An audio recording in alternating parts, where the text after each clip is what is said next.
ঐতিহাসিক মূল্য আছে, যেটা নিয়ে আজকে শঙ্কর দা আপনাদের সঙ্গে আলোচনা করবেন।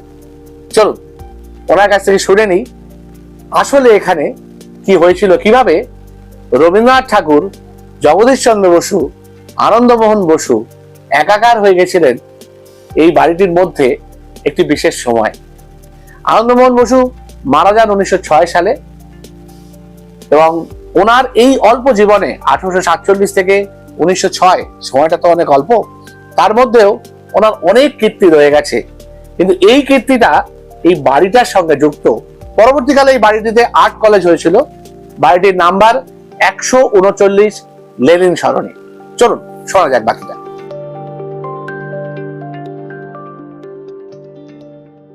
আমরা সামনে যে বাড়িটা দেখতে পাচ্ছি এটা একটা হাসপাতাল, জিডি হাসপাতাল। আমরা দেখছি ডায়াবেটিস, হ্যাঁ, জিডি ডায়াবেটিক হাসপাতাল।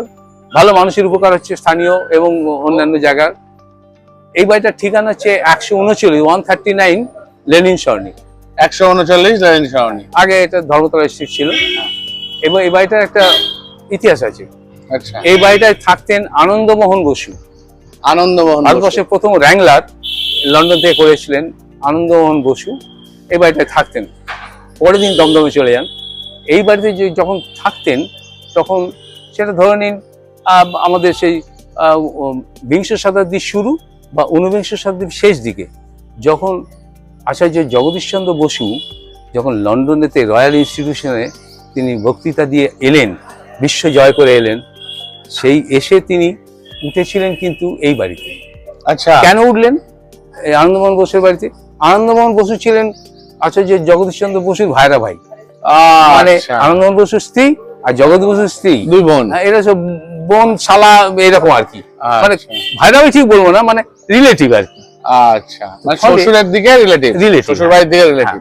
এবারে এই বাড়িতে, এবং রবীন্দ্রনাথ খবর পেলেন যে জগদীশ বোস এসে উঠেছেন আনন্দমোহন বসুর বাড়িতে।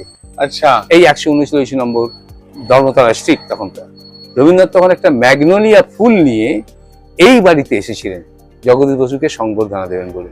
তার মানে এই বাড়িতে আনন্দমোহন বোস থাকতেন, জগদীশ বসু, রবীন্দ্রনাথ দুজনেই এখানে এসেছিলেন, এবং রবীন্দ্রনাথ ম্যাগনোলিয়া ফুল নিয়ে জগদীশ বসুকে সম্মানিত করতে এসেছিলেন। কিন্তু দুর্ভাগ্য হচ্ছে যে ঠিক যে সময় রবীন্দ্রনাথ এসেছিলেন ওই সময়টাতেই জগদীশ বোস ছিলেন না, ফলে উনি চলে যান, মানে ফিরে যেতে হয়েছিল। কিন্তু এসেছিলেন, এটাই বড় কথা।